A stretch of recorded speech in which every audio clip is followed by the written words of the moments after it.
आपलं almost 80% to 85% trade हे through sea होतं. मर्चंट नेव्ही ह्या फील्डबद्दलचे काय काय चॅलेंजेस आहेत? चॅलेंजेस म्हणजे इमोशनल, सायकोलॉजिकल आणि फिजिकल. ऑन बोर्ड फक्त 24 लोकं असतात एका शिपवरती. त्यावेळेत तुम्ही तो देशही फिरू शकता शोरलीवर. म्हणजे फ्री ऑफ कॉस्ट ते होऊ शकतं. हां, फ्री ऑफ कॉस्ट. कोणकोणते कोर्सेस आहेत? 4 कोर्सेस आहेत बेसिकली. 10thमध्ये तुम्हाला कमीत कमी एक 60 to 65% पाहिजे. 12thमध्ये अबव्ह 60% पाहिजे. IMU CETचा सिलेबस काय असतो? MST CET लेवल आणि खाली. ऑल इंडिया रँक किती असायला पाहिजे? माझा रँक 1379 आला. मला फीज आहे 4,85,000. भरपूर जणांनी DNS केलं पण जॉब्स नव्हते. स्पॉन्सरशिप मिळाली तरच DNS करता येते. तर स्पॉन्सरशिप म्हणजे तुला कंपनीनं आधीच जॉब दिलेला आहे. ओके, म्हणजे आता तुला जॉब लागलेला आहे. येस. जर स्पॉन्सरशिप मिळाली नाही तर आपल्याला मर्चंट नेव्हीमध्ये जाता येते. हे इंटरव्ह्यू घेणारे पण कॅप्टन्स असतात स्वतः. ज्यांना 10-15 वर्षाचा एक्सपिरियन्स आहे, 20-22 वर्षाचा. 20-22 वर्षाचा एक्सपिरियन्स. जे तू 4 कोर्सेस सांगितला होता त्याची सॅलरी कशी असते? GPला स्टार्टिंग सॅलरी 70,000 पर मंथ एका ट्रेनीला. त्यानंतर चीफ मेट तर त्याला अराउंड 8.5 lakhs मॅक्झिमम सॅलरी असते. म्हणजे जेवढी रिस्क जास्त तेवढे पैसे जास्त. आणि हे सोडून अलाउन्साने असतात काय? जॉब हे किती वर्ष आपण करू शकतो? सगळ्याच फायदा मास्टर ग्रॅज्युएटचा झाला. जेवढं कॅन्डिडेटची मेहनत आहे तेवढंच घरच्यांनी पण सपोर्ट केला पाहिजे. सगळ्या परीक्षेमध्ये फेल होणं ही खूप कॉमन गोष्ट आहे माझी. ट्राय करत राहावं.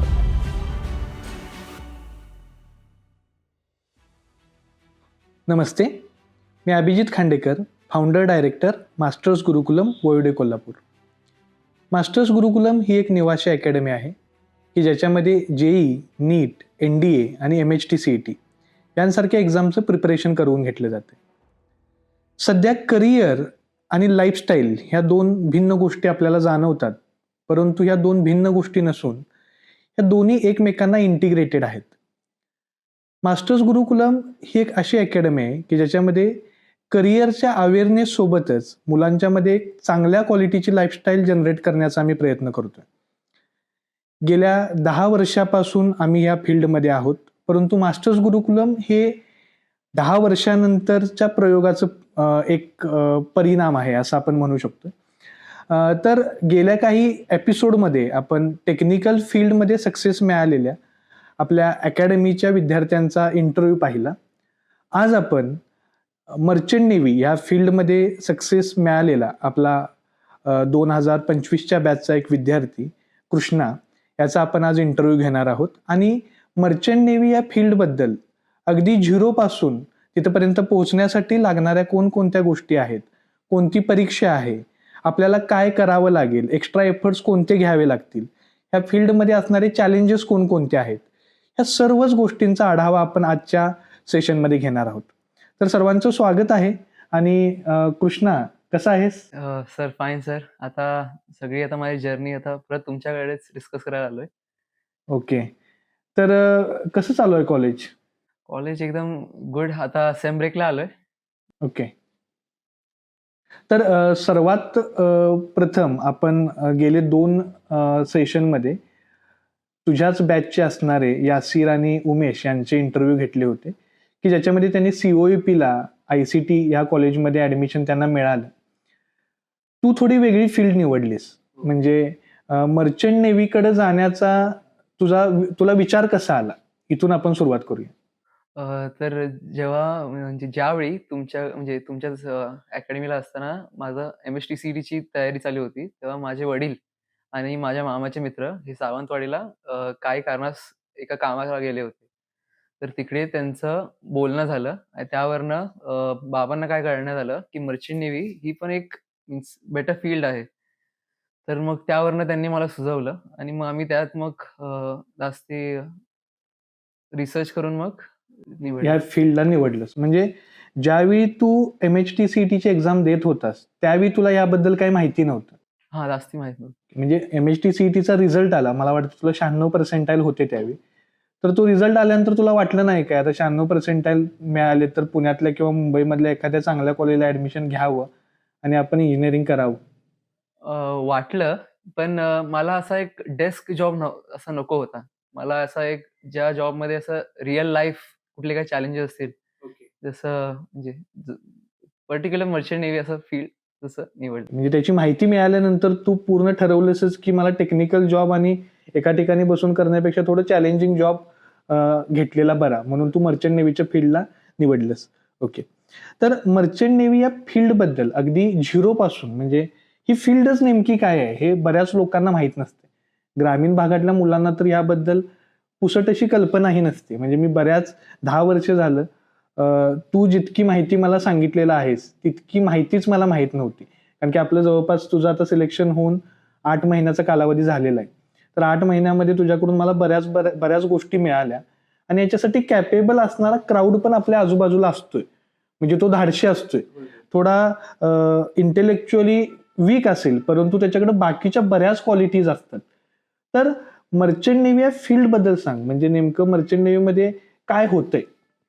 मर्चंट नेव्ही बेसिकली ही फील्ड ज्या जगभरात जे रॉ मटेरियल्स किंवा जे प्रोडक्ट्स ट्रेड होतात, जगातलं ऑलमोस्ट 80 to 85% ट्रेड हे थ्रू सी होतं.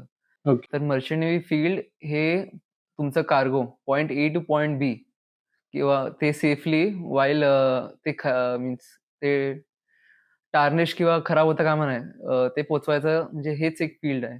म्हणजे थोडक्यात माल वाहतूक आपण एका मराठी भाषेमध्ये म्हणू शकतोय. म्हणजे प्रत्येक देशामध्ये, एकाच देशामध्ये सगळ्याच गोष्टींचं उत्पादन काय होऊ शकत नसते आणि समुद्रमार्ग हा सगळ्यात स्वस्त मार्ग पण म्हणू शकतोय आपण आणि सेफ मार्ग. म्हणजे चॅलेंजेस आहेत तिथं, पण खरं इफेक्टिव्हली ते ट्रान्सपोर्ट होऊ शकते. म्हणजे मर्चंट नेव्ही एक ट्रान्सपोर्टेशनची फील्ड आहे, असं आपण त्याला थोडक्यात म्हणू शकतोय, समुद्रामार्गे. ओके. तर मर्चंट नेव्हीमध्ये जाण्यासाठीचे जे कोर्सेस आहेत ते कोणकोणते कोर्सेस आहेत? म्हणजे कुठले कोर्सेसमधून, म्हणजे एखादा इंटेलेक्च्युअली वीक पण व्यक्ती आहे परंतु त्याला धाडस करण्याचं त्याच्याकडे क्षमता आहे, किंवा एखादा इंजिनियरला जायचं असेल, एखादा आर्किटेक्चरला, म्हणजे कोण कोण त्या फील्डमध्ये जाऊ शकतं? तर बेसिकली 10th मध्ये जर स्टार्टिंग 10th पासून करतो मी.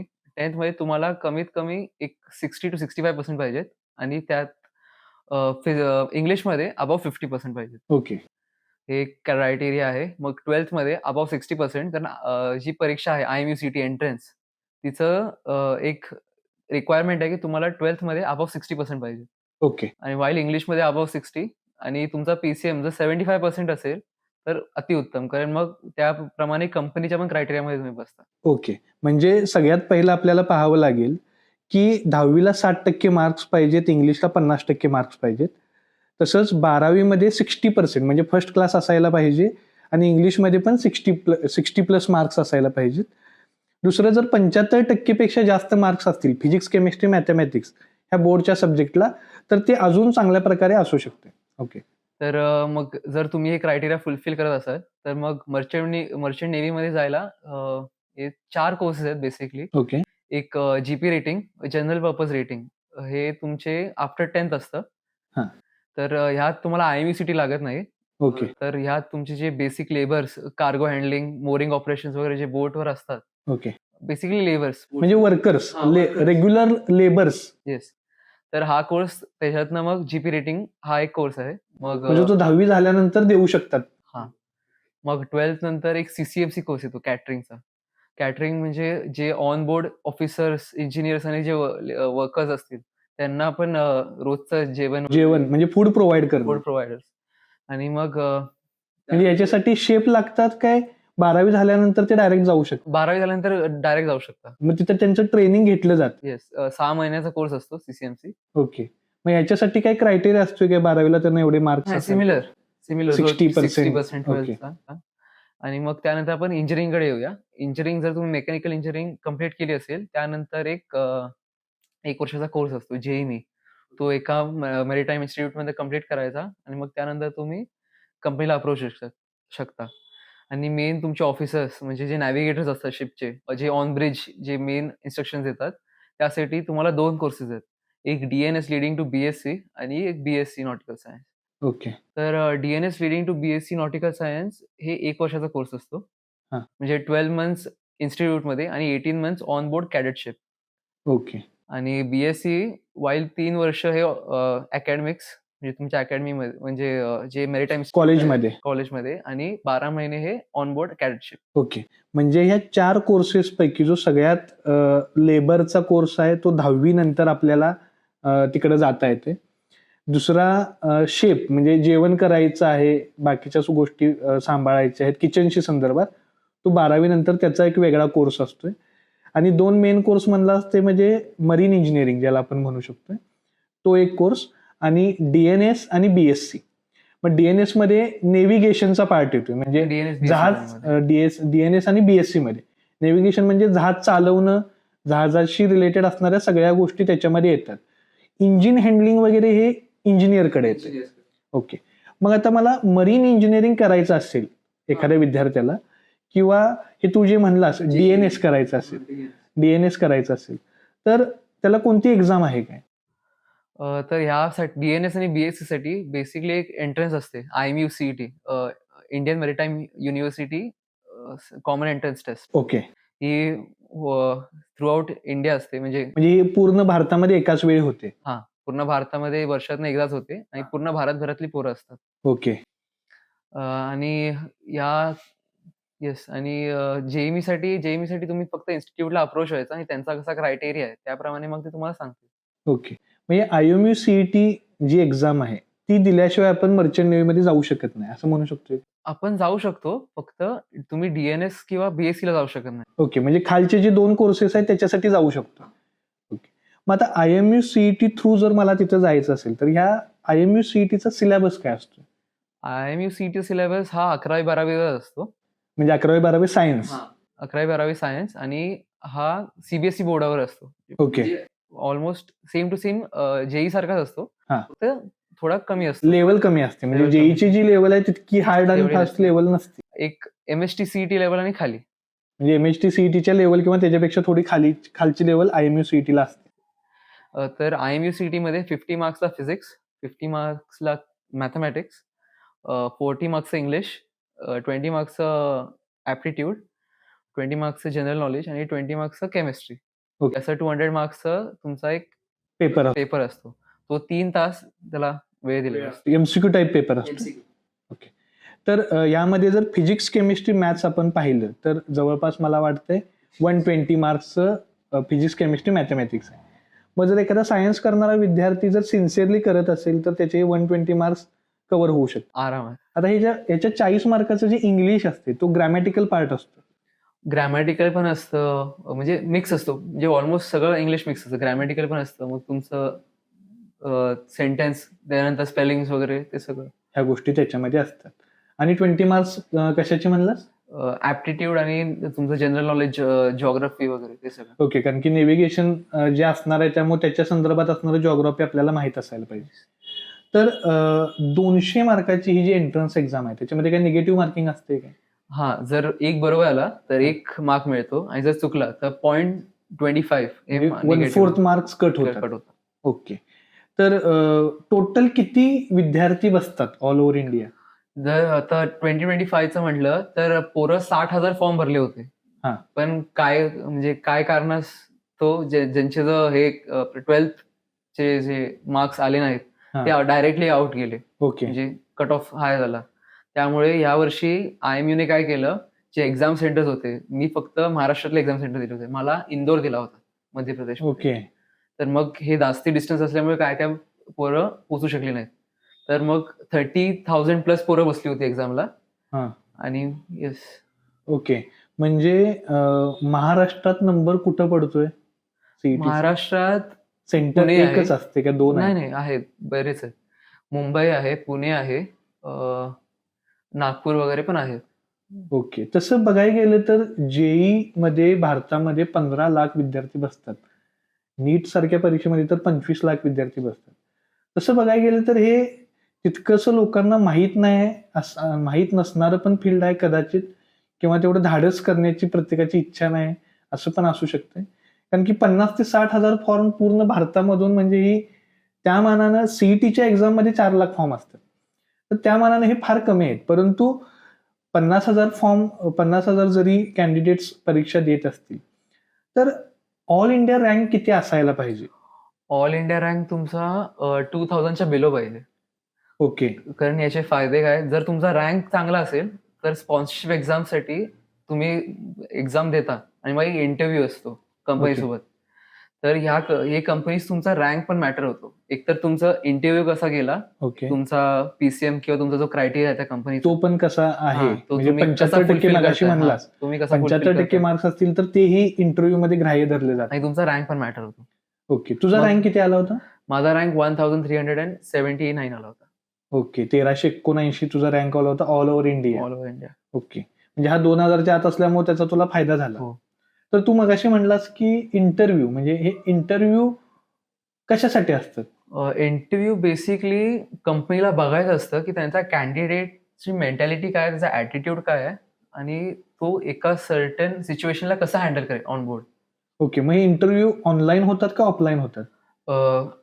आता ते कंपनीवर डिपेंड आहे. काय काय कंपनीज ऑनलाईन पण घेतात आणि मोस्टली कंपनीज ऑफलाईनच असतो इंटरव्ह्यू. म्हणजे मला कंपनी म्हणजे नाही कळालं, की मला समज कॉलेजमध्ये ऍडमिशन घ्यायचं आहे, हां. तर कॉलेजमध्ये ऍडमिशन घ्यायचं आहे तर कंपनीचा काय संबंध आहे? तर डीएनएस कोर्स कसा 1 इयरचा कोर्स आहे. तर पास्टमध्ये काय झालं, भरपूर जणांनी डीएनएस केलं पण जॉब्स नव्हते. ओके, जॉब्स नसल्यामुळे मग खूप प्रॉब्लेम झाले गव्हर्नमेंटला आणि मग खूप अनराईट झालं होतं. मग त्यामुळे गव्हर्नमेंट म्हणजे IMUने काय केलं, की जर डीएनएस कोर्सला ऍडमिशन पाहिजे असेल, तर तुमच्याकडे एका कंपनीची स्पॉन्सरशिप पाहिजे. ओके. आता हे स्पॉन्सरशिप म्हणजे काय? आता बाकीच्या फील्डमध्ये तुम्ही शिक्षण कंप्लीट करता आणि हां. मग तुम्ही जॉब्ससाठी इंटरव्ह्यूज देता. पण ओके. डीएनएस मध्ये कसं आहे, तुमच्याकडे आधी जॉब हातात असतो आणि मग ओके. त्यानंतर तुम्ही शिकता. म्हणजे ही जी स्पॉन्सरशिप आहे, ही स्पॉन्सरशिप म्हणजे तुझा जो खर्च आहे तो कंपनीने घातला असा त्याचा अर्थ होत असं नाही. नाही होत. म्हणजे तुझी जी कॉलेजची फीज आहे ती तूच ते भरलायस. मीच भरतो. खरं स्पॉन्सरशिप म्हणजे तुला कंपनीने आधी जॉब दिलेला आहे. येस. ओके, म्हणजे आता तुला जॉब लागलेला आहे. येस. ओके. तर स्पॉन्सरशिपमध्ये म्हणजे स्पॉन्सरशिप ही तुम्हाला असते जी कॅडेटशिप मी म्हटलं, डीएनएस साठी 18 महिने आणि बीएससी साठी 12 महिने. ओके. तर जी 18 महिन्याचा तुमचा जो कालावधी असतो ऑनबोर्ड, त्याच्यात तुम्हाला स्टायपेंड मिळतो डॉलर्समध्ये. ओके. तर मग हा स्टायपेंड बेसिकली ही तुमची स्पॉन्सरशिप असते. अरे हे फारच चांगलं वाटायलंय मला. आमच्या काळात हे जर असतं तर आम्ही तेच केलं असतं. 4 वर्ष इंजिनिअरिंग करून जॉबला लागायच्या आधी तू 1 वर्षात जॉबला लागू शकतोयस असा त्याचा हो. अर्थ आहे. म्हणजे आता तुझं 8 महिने पूर्ण झालेत. 6 महिने कंप्लीट 6 झाले. महिने पूर्ण झालेत. आता 6 महिन्यानंतर तुझं जॉईनिंग तुला मिळणार आहे. हां, हां. ओके, चांगलं आहे. आता हे सर्वांना माहित असायला पाहिजे, खरं सर्वांचं धाडस असायला पाहिजे तुझ्यासारखं. प्रत्येकाचं असेल असं नाही. बरं, पुढे ही जी स्पॉन्सरशिप बद्दल आणखी थोडी माहिती दे. म्हणजे कुठली कंपनी असतात, म्हणजे ह्याच्या कंपन्या कुठल्या आहेत, स्पॉन्सरशिपसाठी कसं प्रिपरेशन करणं, मिळण्यासाठी कसं प्रिपरेशन करणं आवश्यक आहे? कारण की स्पॉन्सरशिप मिळाली तरच डीएनएस करता येते असं तू येस, म्हणलास. कम्प्लीट. तर कसं आहे, स्पॉन्सरशिपसाठी तुमचं जिओग्राफी आणि जनरल नॉलेज हे खूप पक्कं पाहिजे. ओके, जिओग्राफी म्हणजे all All over the over world. वर्ल्डचं जिओग्राफी. हां. त्यानंतर तुमचं फिजिक्स, मॅथ्स हे खूप स्ट्रॉंग पाहिजे. केमिस्ट्रीला एवढं महत्त्व दिलं जात नाही, पण तरी एक डिसेंट लेव्हल पाहिजे. तर मग जेव्हा तुमचे जर हे कंप्लीट असेल, म्हणजे परफेक्टली तुम्ही तयार असाल, तर मग एक्झाम्स होतात ऑनलाईन ओके. किंवा ऑफलाईन. ऑफलाईन म्हणजे त्यांच्या हॉलला जायचं आणि तरी ऑनलाईनच असते परीक्षा. मग ती प्रत्येक कंपनीची वेगळी असते. हां. मग तुम्ही प्रत्येक कंपनीसाठी अप्लाय करता. मग त्याची स्पॉन्सरशिपची एक्झामचे डेट्स निघतात. मग तुम्ही त्या सेंटरला जाऊन एक्झाम्स द्यायच्या आणि मग त्यानंतर कट ऑफ पडतो प्रत्येक कंपनीचा वेगवेगळा. ओके. एका वेळेस तुम्ही भरपूर कंपनीजनाही अप्रोच करू शकता. अशा कोणकोणत्या टॉप मोस्ट कंपनीज आहेत? टॉप मोस्ट कंपनीज म्हणजे सिनर्जी, ओके. मेयर्स आहे, MSC आहे, BSM आहे, स्कॉर्पिओ आहे. अशा अनेक कंपन्या आहेत. तू कोणकोणत्या कंपन्यांचा इंटरव्ह्यू दिला होतास? मी MSCचा दिला होता, सिनर्जी आणि BSMचा दिला होता इंटरव्ह्यू. ओके, त्यामध्ये तुझं सिलेक्शन कुठल्या ह्याच्यात झालं? सिनर्जी आणि BSM मध्ये झालं. 2 कंपन्यांच्या. 2 कंपनी. आणि तुला त्यांची स्पॉन्सरशिप मिळाली. स्पॉन्सरशिप पण मिळाली. ओके, आता स्पॉन्सरशिप मिळाल्यानंतरचा पुढचा प्रवास काय? स्पॉन्सरशिप मिळाल्यानंतर कंपनी स्वतः त्यांना जे कॉलेजसोबत त्यांचं टायअप असतं, त्या कॉलेजला तुमची लिस्ट पाठवता आणि तुम्ही तिकडे जाऊन ऍडमिशन घ्यायचं. म्हणजे तुझं आता कॉलेजमध्ये ऍडमिशन कंपनी थ्रू झालं, कंपनी थ्रू. फी तुलाच भरायची. ती मलाच भरायची. किती फीज आहे तुला आता?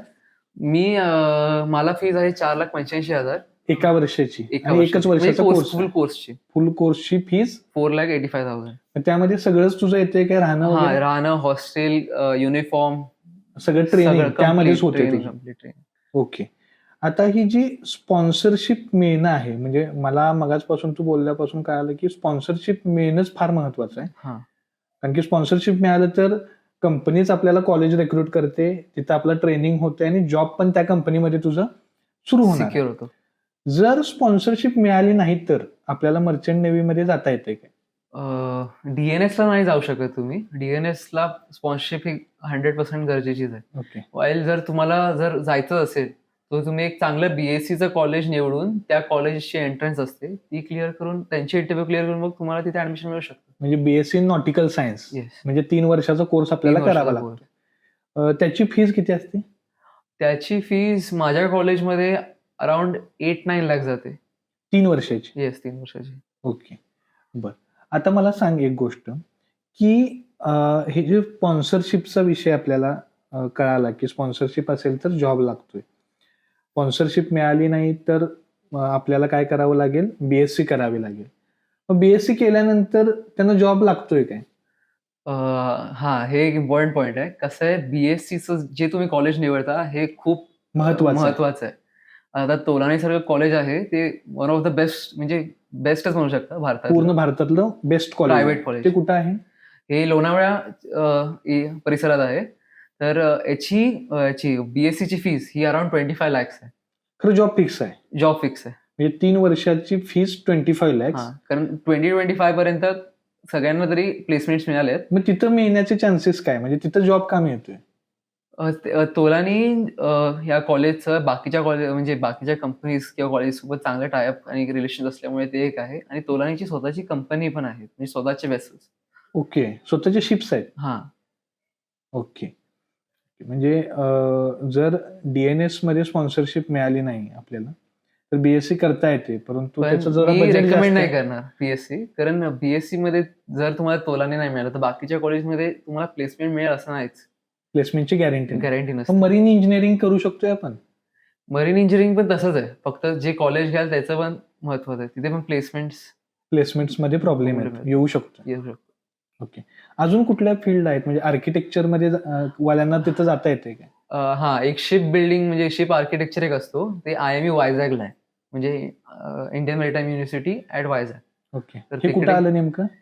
हे वायझॅग, विशाखापट्टणम. विशाखापट्टणम. ओके. हे एक कॉलेज आहे जिथे शिप आर्किटेक्चर शिकवलं जातं. ओके. तर याच्यात शिप आर्किटेक्चर म्हणजे शिपचं जे इंटरनल स्ट्रक्चर असतं, म्हणजे तुमचे फ्रेम्स, डेक्स, ब्लेटिंग्स वगैरे तो सगळा पार्ट येतो. ओके. मग ह्या फील्डमध्ये पण ऑपॉर्च्युनिटीज आहेत, पण हे तुमचं बेसिकली हा ऑफिस जॉबच होतो एका पॉईंट, म्हणजे हा सी रिलेटेड काय नसतो. म्हणजे एका ठिकाणी राहून समुद्रात जाण्याची काही गरज नाही. समोर जाण्याची ही पण एक चांगली ऑपॉर्च्युनिटी आहे. जर ज्यांना बाहेर आत जायचंच नसेल तर त्यांना म्हणजे शिप रिलेटेडच करायचं असेल तर मग ते करू शकतात. म्हणजे थोडं तसं बघायला गेलं तर IMU CET ची एक्झाम फक्त क्रॅक होणं म्हणजे फक्त सक्सेसफुल होणं असा त्याचा विषय नाही. म्हणजे जवळपास असं जर आपण कॅल्क्युलेटिव्ह पाहायचं झालं तर टोटल समज 50,000 विद्यार्थी बसले असतील, तर अशा किती विद्यार्थ्यांना DNS ची स्पॉन्सरशिप मिळाली असेल? पहिले 5 ते 6,000. 5 ते 6,000 म्हणजे रँक वाईज नाही म्हणत मी, ज्यांचे रँक आउट झालेत आणि इंटरव्ह्यू चांगली क्वालिफाय केलाय, म्हणजे 5,000 ते 6,000 विद्यार्थी सीट्स अवेलेबल आहेत DNSच्या ऑल ओव्हर इंडिया. ओके. मग ह्या DNS मधून स्पॉन्सरशिप मिळवायची असेल आपल्याला तर अजून कोणत्या क्वालिटीज आवश्यक आहेत एखाद्या विद्यार्थ्यामध्ये? कॉन्फिडन्स महत्वाचा आहे. ओके. एक डिसिप्लिन, म्हणजे एक तुमचा एक जो डेकोरम मेंटेन करायचा असतो. इंटरव्ह्यूच्या वेळेस सगळं बघितलं जातं, बसणं, उठणं, बोलणं, तुमचे विचार वगैरे. आणि एक स्वतःचा आतला विल पॉवर पण पाहिजे की आता करायचंच आहे. ओके. हार मानून चालणार नाही, पर्सिस्टन्स लागतो. आणि अशा आहेत क्वालिटीज. ओके. तर इंटरव्ह्यू हा कशामधून होतोय? इंग्लिश, मराठी, कसं काय? इंटरव्ह्यू ऍक्च्युली हे सगळे इंटरव्ह्यूज इंग्लिश मधून होतात. हे इंटरव्ह्यू घेणारे पण कॅप्टन्स असतात स्वतः. ओके. कॅप्टन किंवा या फील्ड मध्ये 10-15 वर्षाचा एक्सपिरियन्स आहे, 20-22 वर्षाचा 20-22 वर्षाचा एक्सपिरियन्स आहे. तर हेच असतं, हे परफेक्ट असतं इंग्लिशमध्ये. मग ते बघतात तुला इंग्लिश जमतंय का, कारण internationally on board recognise language ही इंग्लिशच आहे. कारण की आपल्याला शिपमधनं कुठेतरी बाहेरच्या देशामध्ये गेलो तर आपल्याला कम्युनिकेशनसाठी किंवा बाकीच्या सगळ्याच गोष्टींसाठी इंग्लिश येणं आवश्यक आहे. तर याचं कमीत कमी तुम्हाला फ्लुएंट इंग्लिश समजायला पाहिजे. म्हणजे जे कॉम्प्लेक्स वर्ड्स वगैरे असतील त्या सगळ्यांचे अर्थ तुम्हाला कळाले पाहिजेत. भलेही तुम्हाला तेवढं फ्लुएंटली बोलता न येत असेल तरी चालेल, पण परंतु समजायला तर पाहिजे बेसिक की- कम्युनिकेशन तुम्हाला यायला पाहिजे. Okay okay. तर तुझ्या बोलण्यातून स्पॉन्सरशिप मिळण्याचं तर महत्व मला फार जाणवते, कारण की स्पॉन्सरशिप मिळाली तर जॉबच फिक्स झाला. Job fix. तर आयुमी सीईटीची परीक्षेची तयारी करत असताना विद्यार्थ्यांना आणखी काय करायला पाहिजे काय एक्स्ट्रा? तर कसं आहे, आजकाल कॅरेट्स पण वाढायला लागले, म्हणजे कॅन्डिडेटचे आहेत या एक्झामसाठी वाढायला लागलेत. तर जी मी माहिती दिली आहे ही कम्प्लिटली बेसिक आहे. तर दरवर्षी प्रत्येक कंपनीचा क्रायटेरिया थोडा ना थोडा चेंज होतो. तर ह्यासाठी जेव्हा कंपनीला जर अप्रोच होत असेल कुठल्याही कॅन्डिडेटला, तुम्ही डायरेक्ट मेल करू शकता, लाजायची गरज नाही. कारण पूर्ण टीम बसली आहे त्या कंपनीची. की जी रजिस्ट्रेशन किती येत आहेत बघायला, आणि रजिस्ट्रेशन इव्हन पोरांचे काय, म्हणजे जे कॅन्डिडेट्स आहेत इंटरेस्टेड त्यांचे काय प्रश्न आहेत का, म्हणजे पुन्हा काय असं वाईट बोलतील असं काय नसतं. म्हणजे मेल करावाच. हा, कम्प्लीट प्रोफेशनल आहे. म्हणजे तुम्ही मेल केलात की मला अजून माहिती पाहिजे तुमच्या एक्झाम बद्दल, कसा काय क्रायटेरिया आहे, किती प्रश्न ओके असतील, ओके. हे सगळं म्हणजे कंपनी अपडेट राहणं गरजेचं आहे अपडेट थोडक्यात. राहणं गरजेचं आहे. कारण आता 2-3 वर्ष अगोदर कंपनीचा क्रायटेरिया फक्त 65% होता. म्हणजे काय ओके. काय कंपनीचा क्रायटेरिया हा अजून हायर असतो. वाईल आता सिनर्जीचा वगैरे 70% झाला ओके. पीसीएम वगैरे. तर मग ते पण इम्पॉर्टंट आहे. जेवढी कंपनीचा क्रायटेरिया जास्ती असतो त्याच म्हणजे रिलेटेड स्टायपेंड पण जास्ती असतो. आता टॉम टँकर्स या कंपनीत ऑलमोस्ट $1,000 स्टायपेंड मिळतो, म्हणजे Okay. Up to 85,000. आणि या फील्डमध्ये अजून एक सांगतो की जे पैसे येतात, म्हणजे जे तुम्ही कमवता त्याला टॅक्स नसतो, 0 टॅक्स असतो. ओके. की एक फक्त त्याच्यात कंडिशन असते की 183 डेज तुम्ही भारताच्या बाहेर राहायला पाहिजे. 183 डेज हा. म्हणजे अर्धे दिवस. 6 महिन्याच्या 2-3 दिवस वरती. Okay okay. मर्चंट नेव्ही ह्या फील्ड बद्दलचे चॅलेंजेस काय काय तुला जाणवले, किंवा काय काय चॅलेंजेस आहेत? तर मर्चंट नेव्ही फील्ड रिलेटेड तुमची शिप्स हे समुद्राच्या बरोबर, म्हणजे इन बिटवीन समुद्र असतात. तुम्हाला बाहेरून हेल्प मिळणं खूप अवघड असतं ऑन बोर्ड. तर तुम्हाला तुम्ही शिपवर फॉर लॉंग ड्युरेशन्स, म्हणजे अप टू 6 मंथ्स घरापासून लांब असतात. ओके. म्हणजे आम्ही जे ऐकलंय की मर्चंट नेव्ही मध्ये जो व्यक्ती असतो तो 6 महिने घरात असतो आणि 6 महिने शिपूर असते, हे खरं आहे काय? हा, हे खरं आहे. म्हणजे परफेक्ट. 6 महिने सुट्टी असते? 6 महिने सुट्टी असते, म्हणजे 2 मंथ्स ही सुट्टी घ्यावीच लागते, ओके. म्हणजे रेग्युलेशन आहेत. आणि जर त्यानंतर तुम्ही रिटर्न करू शकता, तुम्ही जाऊ शकता आफ्टर 2 मंथ्स. तर कसं असतं, चॅलेंजेस म्हणजे इमोशनल, सायकोलॉजिकल आणि फिजिकल. ओके. फिजिकल म्हणजे स्टार्टिंगचे तुमचे जे हे असतात रँक्स असतात, त्यात तुम्हाला थोडं फिजिकल वर्क असतं. ओके. म्हणजे LSA, FFA इक्विपमेंट वगैरे असतात, म्हणजे life saving appliances, fire fighting appliances ऑफिसर्सना मेंटेन करावे लागतात. तर मग यासाठी तुम्हाला जे फिजिकल हे वर्क असतं. मग मेंटली स्ट्रेस म्हणजे तुमच्या ओळखीचं कोणच नसतं. ऑन बोर्ड फक्त 24 लोक असतात एका शिपवरती? एका शिपवरती. 24 पेक्षा 24. तर ह्यात इंजिनियर्स असतात, ऑफिसर्स असतात, क्रू असतो आणि तुमचे याचे CCMC वाले ओके. केटरर्स. तर मग ह्यासोबत तुमचं पटेल किंवा तुमचं ह्यासोबत कसं कम्युनिकेशन आहे, रिलेशन्स कसे आहेत याचा पण स्ट्रेस असतो. आणि इमोशनल आणि सायकोलॉजिकल म्हणजे घरापासून लांब आहे, तर मग काय काय लोकांचं मग ह्याचं हे जे सगळे चॅलेंजेस आहेत हे ओव्हरकम करण्याचं ट्रेनिंग तुम्हाला देत असतील ना?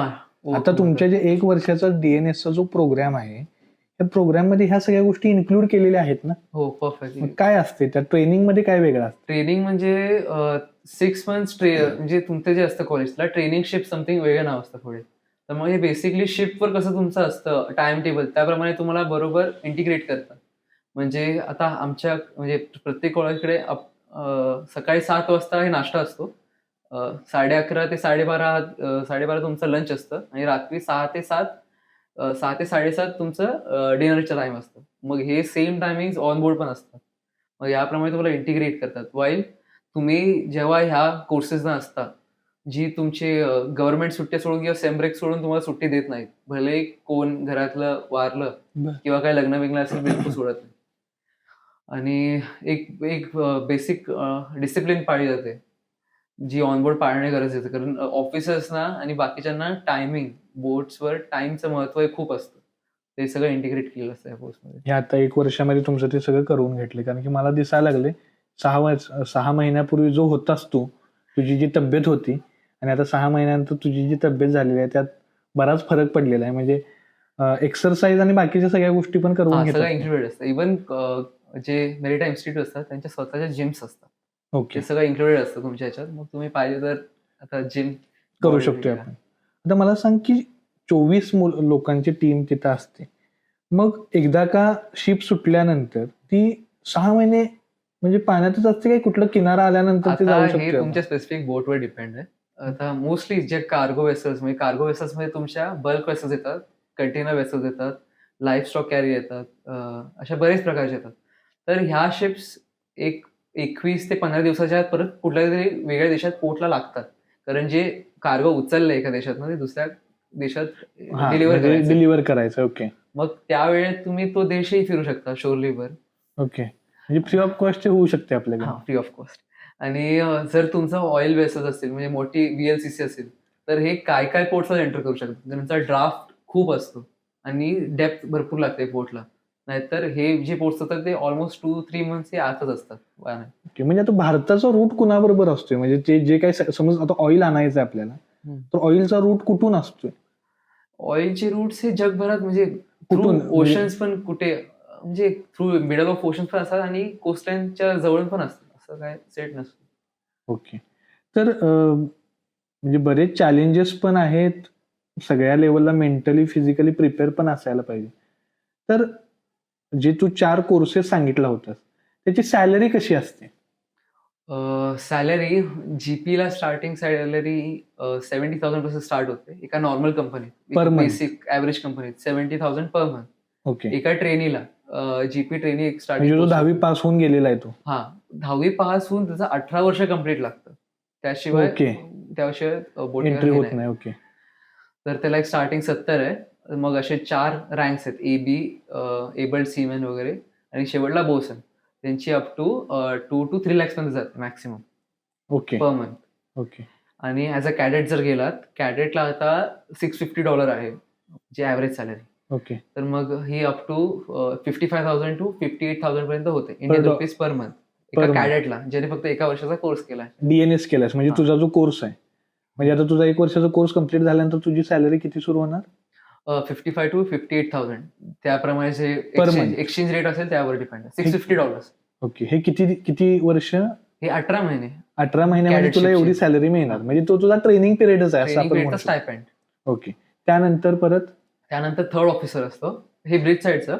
हा. थर्ड ऑफिसर त्याला up to 2.5 lakhs to 3 lakhs हे ॲव्हरेज सॅलरी आहे पर मंथ. Per month. म्हणजे कॅडेट पासून थर्ड ऑफिसर होण्यासाठी 18 महिने करावे 18 लागणार. महिने आणि एक सेकंड मेस्टची एक्झाम असते ती द्यावी. ओके ती एक्झाम क्रॅक करावी लागते. नाही ती क्रॅक झाली नाही तर तो कॅडेटच राहतोय. हा. आणि Okay. त्यानंतर सेकंड मेट्सला एक्झाम नसते. सेकंड म्हणजे जो सेकंड ऑफिसर असतो त्याला थ्रू प्रमोशन मिळतं. थर्ड ऑफिसरला थ्रू प्रमोशन सेकंड ऑफिसर बनतो. मग third officer to second officer जाण्यासाठी किती वर्षाचा कालावधी? 18 महिने. परत 18 महिने. 18 महिने. ओके तर त्याला एक अराउंड 3.5 lakhs to 6 lakhs पर्यंत जाते. ओके म्हणजे ऑन अन एव्हरेज 4-5 लाख रुपये सॅलरी मिळू शकते पर मंथ. हे 6 lakhs फक्त ऑइल वेसल्स किंवा केमिकल टँकर्स, कारण ते जोखीम पण असते. ओके मी जे मॅक्सिमम सांगतोय हे सगळं ऑइल टँकर्सवर, कारण तिथे Okay. जोखीम केमिकल टँकर्सवर. म्हणजे जेवढी रिस्क जास्त तेवढे तेवढा पैसे पैसा जास्त. जास्त. ओके त्यानंतर चीफ मेट हा ऍक्च्युली सगळं बघतो ऑन बोर्ड. म्हणजे जे प्रोसिजर्स किंवा टास्क चाललेत असाइनमेंट ते सगळे चीफ ऑफिसरच्या खाली असतात. तर त्याला अराउंड 8.5 lakhs मॅक्झिमम सॅलरी असते. Okay. 7 to 8.5 lakhs per month. Okay आणि हे सोडून अलाउन्स आणि असतात काय? अलाउन्स म्हणजे काय काय कंपनीज तुम्हाला म्हणजे तुम्ही जर ओव्हर टाइम केलं किंवा हा, हा, हा. म्हणजे अजून एक्स्ट्रा टास्क केले तर तुम्हाला एक्स्ट्रा हे पण मिळतात वरनं बोनसेस. आणि सगळ्यात टॉपची पोझिशन कुठली यातली? सर्वात टॉपला कॅप्टन म्हणजे त्यालाच मास्टर ऑफ द शिप म्हणतात. ओके त्याला काय काय म्हणजे ऑइल टँकर्सवर $22,000 पर मंथ. ते रुपयामध्ये सांग आपल्याला. म्हणजे एक 20-21 लाख रुपये पर month. Per month oil tanker. किंवा एक जर ॲव्हरेज सॅलरी घ्यायची असेल कार्गो वेसलवर एक बल्क कॅरियर किंवा कंटेनरवर तर 12 lakhs 13 lakhs पर मंथ. म्हणजे कोटीमध्ये त्याचं वर्षाचं कोटीमध्ये पॅकेज जाते. वर्ष नाही घेत. एक ऍक्च्युली IMOच्या रेग्युलेशन्स प्रमाणे 12 महिन्यापेक्षा कमी पाहिजे. मीन्स 11 months तुम्ही जाऊ शकता. एका बोटीला. ओके. 1 मंथ आणि तरी राहावं जेवढं लागतं. आपण तिथं असणार आहे तेवढंच पेमेंट मिळणार. हां. ज्यावेळी आपण घरी असतो त्यावेळी पेमेंट बंद हां, असतं. जेव्हा तुमचं साइन ऑफ होतं शिपवरून, हां. जेव्हा तुम्ही शिपवरनं पाय खाली टाकता तुमचं सगळं बंद. पेमेंट बंद. पेमेंट बंद. म्हणजे 6 महिने जर मी गेलो तर 6 महिने माझं पेमेंट असणार आहे. हां. ओके. तर जॉब हे किती वर्ष आपण करू शकतो? जॉब हे जोपर्यंत तुम्ही फिजिकली फिट आहात, म्हणजे जे रेग्युलेशन्स आहेत त्याप्रमाणे जोपर्यंत तुम्ही जे क्रायटेरिया तुम्ही फुलफिल करत असाल तोपर्यंत जाऊ शकता. पण मोस्टली लोकं 60 पर्यंतच करतात. 60 नंतर पर्यंत. जात नाही. ओके. तर एकंदरीत ह्या तुझा मर्चंट नेव्हीचा आतापर्यंतचा जो 6 महिन्याचा प्रवास झालेला आहे, तुला ती IMU CETची एक्झाम देण्यासाठी आवश्यक असणारं जे नॉलेज वगैरे मिळालं, त्यामध्ये तुला मास्टर्स गुरुकुलमचा कसा फायदा झाला? सगळाच फायदा मास्टर गुरुकुलमचाच झाला. कारण मास्टर्स गुरुकुलममध्ये एवढी चांगली तयारी करून घेतली, MST, CET, JEEची. त्यामुळे मला एक्स्ट्रा काय असं करावं लागलं नाही IMU CETसाठी. फक्त थोडंसं जिओग्राफी आणि बाकीचं थोडं टचअप करावं लागलं तेवढंच. म्हणजे 120 मार्क्सचा जो फिजिक्स, केमिस्ट्री, मॅथमॅटिक्सचा सिलेबस होता, तो MHT CETच्या सिलेबसमधनंच तुझा कव्हर झाला होता. ओके. तर शेवटच्या टाईममध्ये मी तुला पाहिलं होतं, की थोडं एक इंटरव्ह्यूमध्ये तुला थोडं मिळालं नाही स्पॉन्सरशिप. हां. त्यावेळी तुझं काहीतरी थोडं घरामध्ये पप्पा मला फोन आलेला, की म्हणत होते, की काय ह्याचं करायला पाहिजे, CET परत देऊ शकतोय काय? कारण की थोडं टेन्स वातावरण होतं. हां. जसं तू मगाशी म्हणला स्पॉन्सरशिपच मिळाली नाही तर मग मग BSc काहीच करायला उपयोग पाहिजे. हां. त्यासाठी तोलानीला ऍडमिशन घ्यायला 25 लाख रुपये द्यायला हां. पाहिजे. तर तो सिनारिओ थोडा सांग. ते चॅलेंज तू कसं हँडल केलं सांग, तर त्यातनं कसं कसा आहे बाहेर ह्या पडला? फील्डमध्ये पहिल्याच वर्षी एका ह्याला आपलं कॅन्डिडेटला ऍडमिशन मिळेल असं नसतं. ओके. तर मग जेवढं कॅन्डिडेटची मेहनत आहे तेवढंच घरच्यांनी पण सपोर्ट केला पाहिजे. ओके. कारण मी हे 1 वर्षात झालं हे खूप कमी केसेस आहेत. वाईल काय जणांना 2 ते 3 वर्ष जातात. आता ओके. माझ्यासोबत जे आहेत ते 2 ते 3 वर्ष ट्राय केल्यानंतर आले या फील्डमध्ये. ओके. म्हणजे माझ्यासोबत तुझ्यापेक्षा ते मोठे आहेत. हां, सगळेच मोठे आहेत ऑलमोस्ट. ओके. म्हणजे घरच्यांचा सपोर्ट असणं ही फार फार महत्वाची महत्वाची गोष्ट आहे. महत्वाची म्हणजे जरी गोष्ट आहे फेल त्याच्या पाठीमागे. पोरं मोस्टली फेल आता मर्चंट नेव्ही अशी फील्ड आहे ज्याच्यात तुम्ही सेकंड मिट्समध्ये पण फेल होता, चीफ मिट्समध्ये फेल होता. सगळ्या परीक्षेमध्ये फेल होणं ही खूप कॉमन गोष्ट आहे मर्चंट नेव्हीमध्ये. ओके. तर IMU ट्राय CET करत राहावं. IMU CET मध्ये पण IMU CET मध्ये जसे चान्सेस आहेत तसं पुढं पण जसं आपण जाणार म्हणजे 3rd officer to 2nd officer वगैरे जायचं आहे तरी पण एक्झाम आहेच. एक्झाम्स आहेत. म्हणजे हे कन्सिस्टंट करत राहणं एवढंच आपल्या Consistent हातामध्ये करत आहे. ओके. आणि मला ऍड काय करायचंय जर तुम्हाला या फील्डमध्ये जॉईन व्हायचं आहे तर एक टेस्ट असते कलर ब्लाइंडनेसची. ती ओके. खूप महत्वाची आहे. जरी तुम्ही रँक घातला, जरी तुम्हाला स्पॉन्सरशिप मिळाली, एक मेडिकल होते इंटरव्ह्यू नंतर. म्हणजे तुम्ही एकदा म्हणजे कंपनीने तुम्हाला सिलेक्ट केलं, की त्यानंतर एक मेडिकल असतं. त्या मेडिकलमध्ये तुमचं BMI बॉडी मास इंडेक्स तो 25 च्या खाली लागतो आणि तुमची एक कलर ब्लाइंडनेस टेस्ट होते. ती तुम्ही पार करायला पाहिजे. ओके. ती कलर ब्लाइंडनेस टेस्ट व्हायलाच पाहिजे. हो.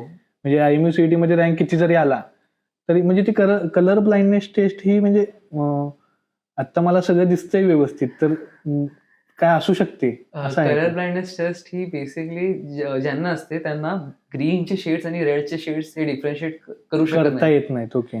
तर याचं महत्व का?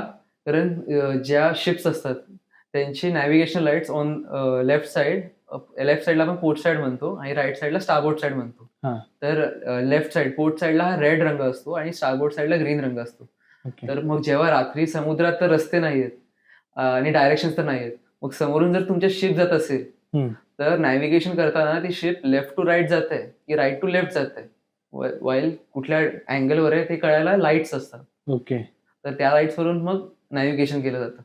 म्हणजे समजा जर शिप तुमच्या राईट टू लेफ्ट जात असेल, तुम्हाला फक्त रेड रंग दिसणार. म्हणजे शिप ह्या बाजूला चालली आहे. वाईल जर लेफ्ट टू राईटला जाणार असेल तर फक्त रेड रंग दिसतो.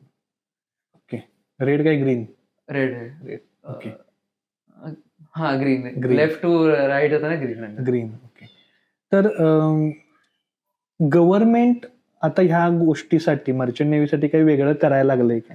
या वर्षी IMW वीकमध्ये आपले पीएमने आपल्या पीएम नरेंद्र मोदींनी. मोदींनी खूप मोठी म्हणजे लार्ज अमाउंट ऑफ इन्व्हेस्टमेंट केलेली आहे. अप टू आय गेस म्हणजे इंडियन गव्हर्नमेंटने इन्व्हेस्टमेंट इंडियन केली. गव्हर्नमेंटने केले. कारण आता इंडियन गव्हर्नमेंटला शिप बिल्डिंग ओके.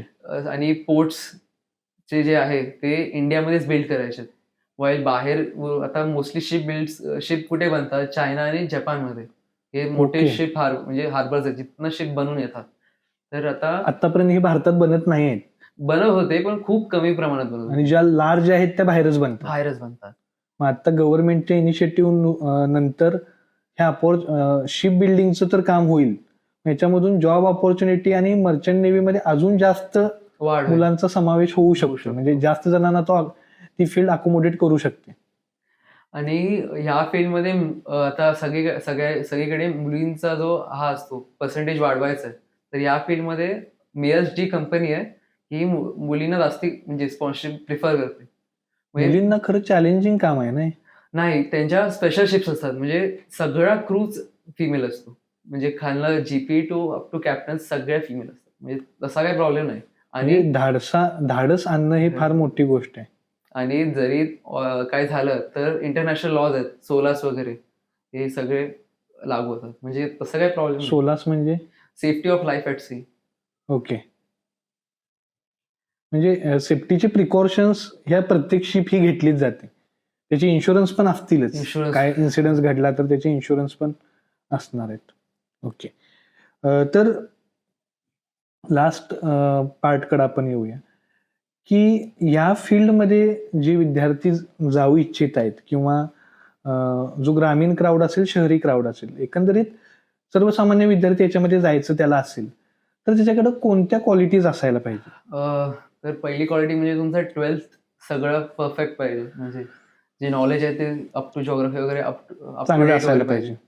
कारण आणि एक हे असतात ना आपले करंट अफेअर्स हे पण Okay. माहीत पाहिजेत. कारण त्यामुळे जिओग्राफी आणि ट्रेडवर पण खूप फरक पडतो. ते एक माहीत पाहिजे.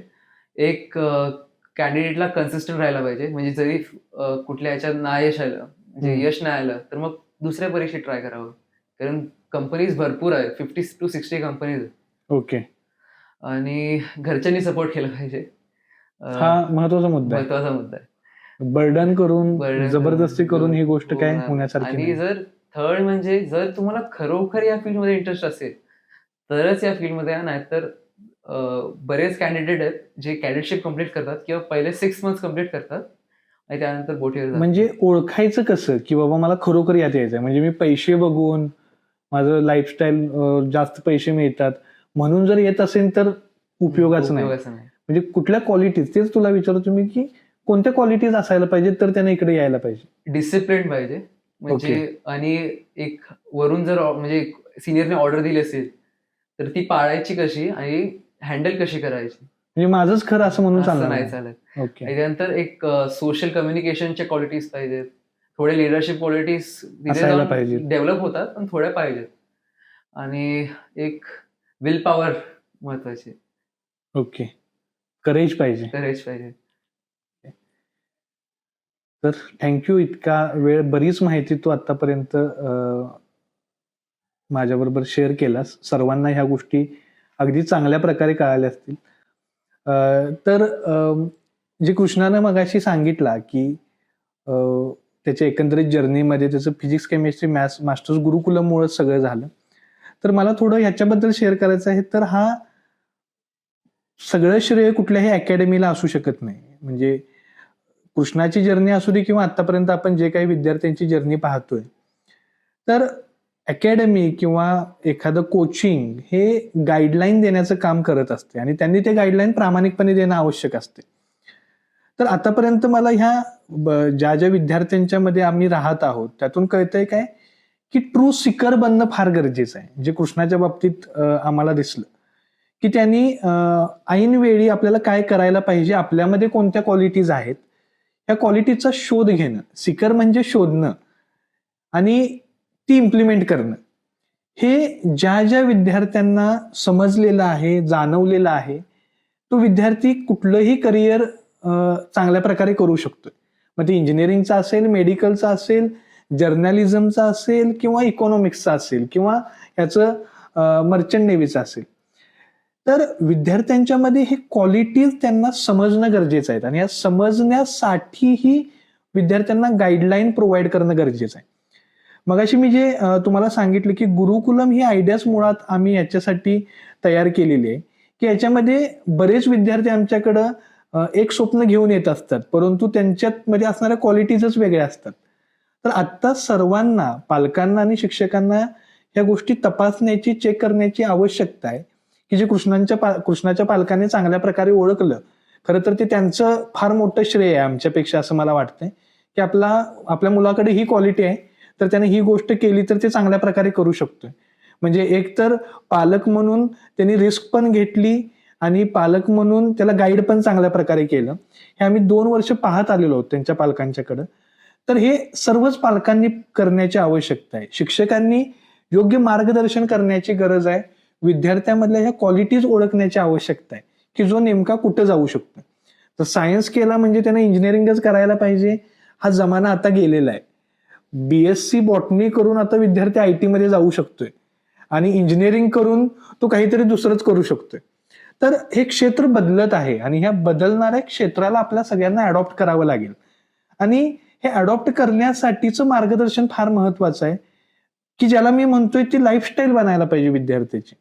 तर मास्टर्स गुरुकुलम ही विद्यार्थ्यांना एक एक वेगळी लाईफस्टाईल, मी आयडियल असं म्हणणार नाही, कारण की या जगात कोणच परिपूर्ण नसते. एक लाईफस्टाईल अशी प्रोव्हाइड करण्याचा प्रयत्न करते, की जेणेकरून त्याचा कॉन्फिडन्स वाढत जायला पाहिजे आणि ऍट द एंड त्याला समजायला पाहिजे, की मी काय चांगल्या प्रकारे करू शकतो. तर या सिरीज मधून आम्हाला सर्व पालकांना आणि विद्यार्थ्यांना हेच सांगायचं आहे, की आपण प्रामाणिक मेहनत घेणं आवश्यक आहे. पहिली गोष्ट, विद्यार्थ्यांना शिक्षकांचा गायडन्स चांगल्या प्रकारे घेणं गरजेचं आहे. जसं कृष्णानं सांगितलं, की डिसिप्लिनची क्वालिटी असायला पाहिजे, ही प्रत्येक क्षेत्रात आवश्यक आहे. करेज असायला पाहिजे, त्याच्याकडे विनम्रता असायला पाहिजे. या सगळ्याला घेऊन जर आपण करिअर कुठलंही करण्याचा विचार केला तर आपल्याला सक्सेस 100% मिळू शकते. तर धन्यवाद. आपलं पॉडकास्ट आता संपलेलं आहे. आता नेक्स्ट इयरला आपले जे काही विद्यार्थी असणार आहेत त्यांचे पॉडकास्ट अशाच प्रकारे आपण घेऊ. त्याचबरोबर एज्युकेशन बद्दलचा मास्टर्स गुरुकुलमचा अप्रोच आणि एकंदरीत आमच्या 10 वर्षामध्ये आम्हाला जे काही जाणवलेलं आहे ते आम्ही तुमच्यासोबत शेअर करत राहू. थँक्यू.